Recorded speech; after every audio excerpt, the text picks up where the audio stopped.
In the beginning of April 2026, we learned that the Pentagon called Cardinal Christophe Pierre, the Apostolic Nuncio, to have a conversation in January 2026. Now, Cardinal Christophe Pierre was the Apostolic Nuncio, which is an ecclesiastic diplomat for the Vatican. Now, what happened in that meeting is disputed. An article that came out in early April from the Free Press indicated that it was a rather contentious meeting between the Pentagon and Vatican representative. I heard about this on Threads and was able to read more about it through letters from Leo regarding what supposedly went down in that meeting. It was all over Threads that the Pentagon had supposedly threatened the Pope. Supposedly. Articles have come out since saying that the Pentagon said it was a discussion and not a threat. But the Pentagon apparently brought up the Avignon Papacy. An update in Letters from Leo, a publication that chronicles Pope Leo's papacy, states that officials at the Vatican viewed the reference to the Avignon Papacy as a direct threat, possibly a threat to use military force against the Vatican. In terms of military defense of Vatican City, it is surrounded by Rome, which is a city in Italy, and Italy is a member of NATO, as is the United States of America. Vatican City is not a member of NATO. However, defense of the city is essentially guaranteed by Italy through the 1929 Lateran Treaty. This treaty states that if Vatican City was threatened, the Italian government and all NATO allies would intervene. Vatican City is considered neutral. Now, if you wanted to get to Vatican City, you have to go through Italy, so then you would probably be attacking Italy, which is part of NATO, and that would be a big headache for everybody. And, why would you all attack a city full of religious leaders and their brightly dressed Swiss guards anyway? But what is the Avignon Papacy that was supposedly brought up in this meeting with the Pentagon? And why would the Vatican view it as a threat? Now, we're going to delve into history for this. This refers to the papacy of the Roman Catholic Church that happened between 1309 and 1377 current era. During this time, the Pope of the Catholic Church resided in Avignon, France, instead of Rome, Italy. At the beginning of the Avignon Papacy, the French king was Philip IV. He had a long, fraught relationship with the Roman papacy. It started with his issues with the then Pope Boniface VIII. The issue stemmed with conversations about war and taxation of clerics. Boniface tried to appease Philip, going so far as to name Philip's grandfather a saint. After more issues between the two, Boniface was working on excommunicating Philip. He was tired of him and all his antics. But before Boniface VIII could deliver that excommunication, Boniface was abducted. Yeah. Philip sent his buddy, William de Nogaret, to capture him. But eventually, Boniface was freed by his supporters. But he had been treated really poorly and beat up. So he died a month afterwards. Poor Boniface. Boniface was succeeded by Benedict XI, who died 8 months after becoming pope. So he had a very, very short period of time as pope. And Benedict might have been poisoned on Philip's orders. So Philip really is not happy with the popes in general. As you can see, Philip was not a nice dude. He was an absolute monarch, thought he could reign with impunity. He did whatever he wanted with no consequences. Then in 1305, Bertrand de Got, who was a French bishop, was elected as pope. His election was basically influenced by Philip. He took the name Pope Clement V, and he is the one to move the papacy to France in 1309. But King Philip wasn't done. He appears to be rather vengeful, and I read somewhere not entirely sane. He wanted poor, dead Boniface, the original pope that he was having all the problems with, he wanted him exhumed and put on trial. Yeah, a corpse put on trial. Like, that's fair. Pope Clement V tried to stall, but Philip was impatient. But finally, the trial started in 1310 and went to 1311. No decision was reached on Boniface's guilt. I mean, how do you find a dead guy guilty? But I digress. But they wanted to appease King Philip, probably afraid for their lives should he not get some consolation prize.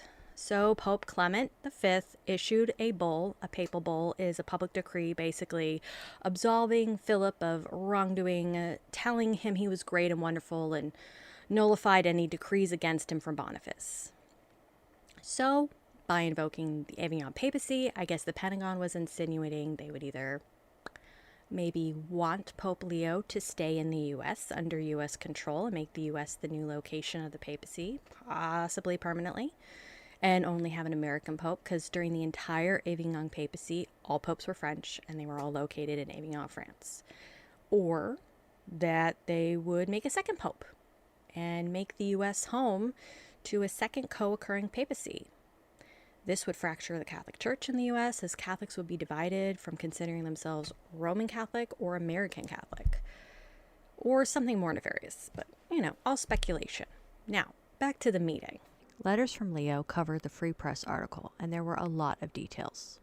A lot of details for something that apparently didn't happen the way the Vatican and the Pentagon are saying. So apparently, Eldridge Colby, like I said earlier, Secretary of Defense or War for Policy, he was the guy at the Pentagon supposedly to say that the Catholic Church needed to get on board. He also apparently is Catholic. Now, I'm no Catholic, and my knowledge of Catholicism comes from taking religious studies classes in college and reading history books and so on and so forth. I understand there's a thing called Catholic guilt, and I also know that Catholics tend to have deference for the Pope. Deference meaning, respect and esteem due to a superior elder. In this case, both. So it confuses me that a Catholic would go up against the Pope, supposedly go up against the Pope. Doing something wrong in the Catholic faith, well, that can get you denied communion, which is apparently really embarrassing. Second only to getting excommunicated, although I don't think that happens much anymore. But I also heard there's a schism in the Catholic Church. Not everyone is on board with the Pope, or the previous Pope, or the Pope before that. Some don't like the Pope because he's too woke. This same group hasn't liked the Pope, or any of the popes, since Vatican II, because that made the church too modern. Vatican II was the Second Vatican Council. It was held between 1962 and 1965. One such movement that does not like the Pope, and hasn't liked any of the popes, is Sedevacantism, which is a transitionalist Catholic movement. Under Sedevacantism, they don't view there as being any valid pope, because the popes since 1958 have espoused heresies. I guess they've all just been too woke. I don't know. The popes since then haven't been Catholic enough for these Catholics. There's also another movement called Benevacantism, and these followers believe Pope Benedict, the 16th? Yes, the 16th. Continued as Pope even after his resignation. He was Pope before Francis, who was Pope before the current Pope Leo. So 2 popes ago. After Benedict died, Benevacantists moved on to being Sedevacantists. So they don't think there's a valid Pope at all. The National Catholic Reporter did an article on Eldridge Colby, the United States Undersecretary of Defense, back in September 3rd, 2024. In the article, he is quoted as saying, "I wouldn't presume to say I'm a good Catholic or a bad Catholic. He apparently liked Pope Benedict. I wonder if he was a Benevacantist. If so, then is he a Sedevacantist now that the Pope Benedict is dead? These are questions I have." Colby went on to say in this article, and I quote, "But I'm certainly a committed and serious Catholic, and the strategy I'm laying out is deeply compatible with my understanding of church teaching. Our foreign policy should not be so expansive or selfish that it consumes the goals of others. The policy I'm calling for does not do things that are aggressive. You shouldn't be sending people to concentration camps, for instance. There are certain things that are inherently evil." End quote. According to letters from Leo, Colby's team was not happy with Pope Leo saying, quote, "A diplomacy that promotes dialogue and seeks consensus among all parties is being replaced by a diplomacy based on force." End quote. This was apparently seen as a challenge to the administration's vision of the U.S. having domain or control over the Western Hemisphere. And yet, Colby supposedly called the Vatican diplomat into the Pentagon to give him a lecture or a conversation. Again, there are details about this meeting, details that don't make the meeting sound calm or tranquil, and maybe the Vatican wants to have diplomacy with the Pentagon and the administration, so they have stated the meeting was not the contentious one first reported. An article from military.com published April 9th states that a spokesperson from the Department of Defense called the Free Press's characterization in their article inaccurate. The Vatican released a statement on the 11th of April, 2026, days after the Free Press article indicating that the Pentagon had had this contentious meeting with the Papal Nuncio.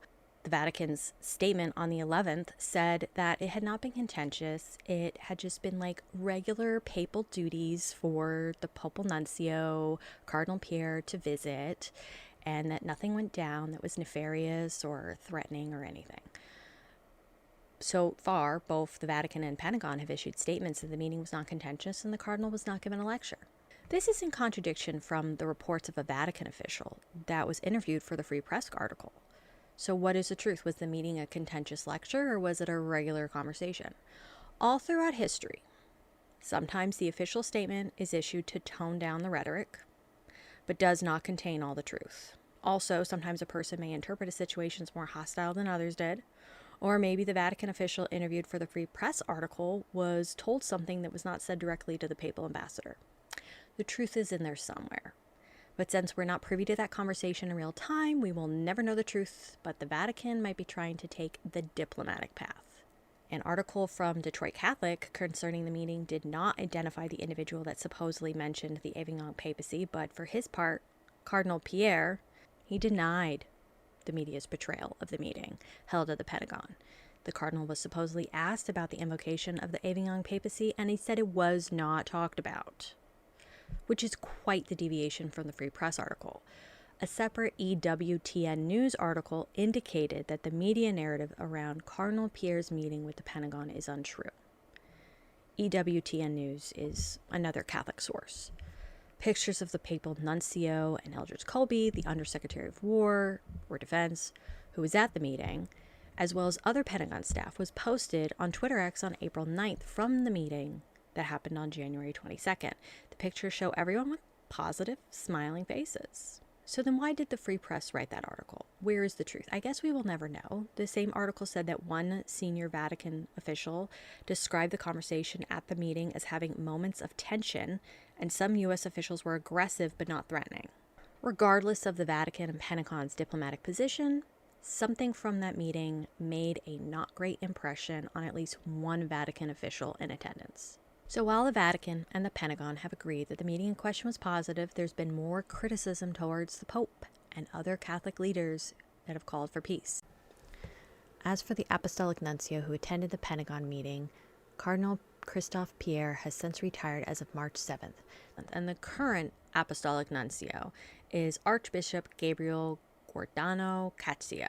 The Vatican Embassy, which is actually called the Apostolic Nunciature, I hope I said that correctly, to the United States, is located in Washington, D.C. The Archbishop is only 68, so he should be around for a while, but he will be allowed to retire at age 70.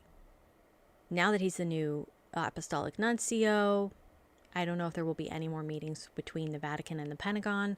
These are apparently very rare, and apparently there's actually no recorded meetings with the Pentagon and Vatican Nuncio ever, at least that have been made public. EWTN News, the largest Catholic media network in the world apparently, reported that the Vatican Secretary of State, Cardinal Pietro Parolin, urged Catholics to support Pope Leo in his opposition to the war. Yes, the Vatican has a Secretary of State. I've learned new things every day. People on Threads who identify as Catholics, those who have lapsed going to church, and cradle Catholics have all voiced their support for Pope Leo in general and over this issue. But how do converts feel about Pope Leo? Marco Rubio is a cradle Catholic. He went to meet with the Pope recently on May 7th. JD Vance had met with the Pope back on May 19th, 2025, about a year ago. JD Vance is a Catholic convert. JD Vance gave the Pope an invite to attend the 250th birthday celebration for the U.S. at that meeting, which Pope Leo later declined to attend. The letters from Leo indicate that it was the Holy See who put the kibosh on the Pope going to the United States for the anniversary due to the continued disagreements between the American administration and the Vatican. The Holy See is the central governing body at the Vatican. There do appear to be more and more disagreements and criticisms directed at Pope Leo from the U.S. administration, although Pope Leo actually has a conflict in his schedule, and that's the official reason for his inability to attend the 250th anniversary of the U.S. He will be traveling to Lampedusa, Italy. It's an island that is known for having many migrants arriving from North Africa. This visit will kick off the Pope's series of visits to cities across Italy this summer, according to Reuters. Now, the difference between Rubio and Vance is that Rubio is a cradle Catholic, Vance is a convert. Rubio was temporarily Mormon. He converted at age 8. Then he got married, and between 2000 and 2004, he exclusively went to a Southern Baptist church. And now he goes to a Southern Baptist church on Saturday nights and Catholic Mass on Sunday. So he's very busy. I have seen many a cradle Catholic online lamenting the rigid views of the Catholic converts. An article by the National Catholic Reporter discussed issues with Vance's view of Catholicism that the article indicated is common among converts. The article went on to discuss a, quote, hierarchy of love, end quote, that Vance placed on who and what matters to him most. The author of the article indicated that this hierarchy is not aligned with Catholic beliefs. The parable of the Good Samaritan asks people to care for the stranger. Matthew 25 and other scripture verses also indicate that Catholics should care for others. The author of the article indicated that they had deeper issues with Vance, and that Vance and other, quote, prominent conservative Catholics to Catholicism reduces Catholicism not just to ethics but to an ideology. The author went on to say that if you embrace the intellectual tradition but ignore the Catholic culture that one has from birth, then you don't, quote, have faith, end quote. You only have a few, quote, untethered ideas that are too easily be put to political and ideological purposes, end quote. The irony is that Vance, as indicated in a Slate article, said he was influenced to become Catholic because of the writings of St. Augustine. Pope Leo is from the Augustinian order, which was created according to the rule and the way and the life of St. Augustine. He is the first pope to be of this Augustinian order, and the Augustinian spirit values truth, unity, and compassion for all of God's creation. The Augustinian order has a deep pastoral concern for the marginalized. Pope Leo believes in the Augustinian just war theory that was articulated by St. Augustine. Key elements of this war theory include, number 1, the war must be for a just cause, achieving peace. The intention behind the war must be good. Number 3, all other ways of resolving the problem should have been tried first. 4, there must be a reasonable chance of success. 5, the means used must be in proportion to the end that the war seeks to achieve. And lastly, number 6, innocent people and non-combatants should not be harmed. It makes sense that Pope Leo would be against war. He was trained and educated in the Augustinian tradition, which he entered into that order in 1977. So I'm pretty sure he's well versed in all things Augustine, as well as the Augustinian just war theory. War tends to hurt non-combatants, which are innocents just living their lives in their countries. Pope Leo indicated that he's not calling out the Iran war in particular, but talking about what he's always talked about. Trump has accused Pope Leo as believing it's fine for Iran to have nuclear weapons. But as Enzo de Branco wrote in his article for the National Catholic Reporter, Pope Leo is against nuclear weapons in general, the same as past popes. The Pope can not want Iran to have nuclear weapons and at the same time reject the idea that peace has to be achieved through force and war. Two things can be true at the same time. To understand the holding of more than one belief at the same time requires that someone has the understanding of nuance, which is something lacking these days. It's also a sign of splitting, to not understand that someone can hold more than two beliefs in their head at the same time. Splitting is where you think in absolutes. You have difficulty with ambiguity, such as nuance. Usually this is a stage of child development we're supposed to grow out of. But those with borderline personality disorder, those with developmental differences, or those with narcissistic personality disorder still engage in splitting. Think of splitting as you can't handle the multi-layers and instead oversimplify things into black and white, yes or no, or this or that. It's a limiting mindset. I learned about splitting when I was getting my bachelor's of science in psychology. I took a lot of child development classes. Continued attacks have been lobbied at Pope Leo by this administration. Pope Leo responded recently that, quote, the church's mission is to teach the gospel, to preach peace. If someone wanted to criticize me for proclaiming the gospel, let them do so with truth. So in the end, what is going on here? Pope Leo was speaking on what he has always spoken on and what he will continue to speak on, that war should not be sought unless as a last resort. that countries have a responsibility basically to do war in a way that does not continue or contribute to the suffering of innocents and non-combatants. There has been no further talk about an Avignon-style papacy in the US, at least not that I've been able to find. It was in the middle of all the discourse over the meeting at the Pentagon with the Apostolic Nuncio that on April 11th, 2026, Pope Leo had a peace prayer vigil at St. Peter's Basilica. He appealed to world leaders to have dialogue and mediate, and indicated that the Church will always call for peace, quote, even when rejecting the logic of what may lead to misunderstanding and scorn, that the Church always instill obedience to God rather than any human authority. So what is the takeaway here? What happened in the January 22nd meeting between the Pentagon and Apostolic Nuncio Cardinal Pierre will remain a mystery to all not in attendance. The Vatican has the reasons for appearing unbothered by what occurred. Is it Catholic to disagree with the Pope? That's how we got Protestants. They protested the Pope, and now we have a bunch of Protestant faiths. Do the people attacking the Pope for caring about innocent people really respect he is the moral authority of the Catholic Church? I don't know. I like what Pope Leo said.